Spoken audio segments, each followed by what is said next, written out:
Предстојните избори нема да се водат помеѓу леви, десни или партија од центарот, туку тие ќе бидат избор помеѓу исток и запад, односно тоа ќе биде определба за Русија или Европската унија и САД, изјави премиерот Димитар Ковачевски. Овие избори ќе бидат помеѓу запад и исток. 2024 година такви ќе бидат изборите.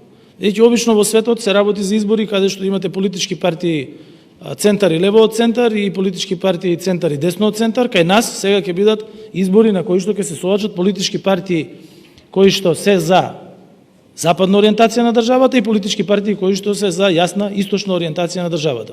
И затоа на крајот сметам дека нашата коалиција ќе ги има сите политички партии кои што денес се дел од оваа проевропска коалиција, од оваа прогресивна коалиција. На прашањето дали многу проблеми на државата и доаѓаат од Русија и кога ќе поднесе оставка, Ковачевски одговори. Вице-премиерот Атан Груби беше многу конкретен и посочи кон Русија во однос на стратешките одлуки и процеси кои што се правеле и прават во Република Северна Македонија и дека Русија секогаш била против.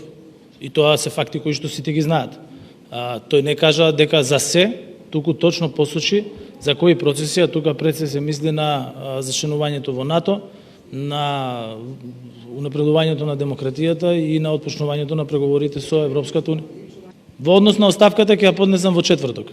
Сепак ова е можен вовед во криза, бидејќи се уште е неизвестно дали ВМРО ДПМН ќе предложи своји кандидати за техничката влада, каде и припаѓаат неколку министерства. Доколку тоа не се случи, а изборите се спроведат, од ВМРО најавија дека такви избори нема да признаат. Јас кажав дека до недела има доволно време, тоа беше мојот одговор, за да сите работи се договорат и во недела да имаме гласање за техничка влада со која што ќе спроведеме демократски избори. Затоа велам дека има доволно време, бидејќи сите треба да бидат сериозни. Не може некој да се однесува како 13 годишно дете.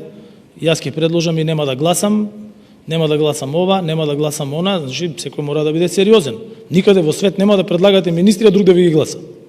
Еве, најдите ми еден пример кај што некој предложил министри и барал да му ги гласа некој друг.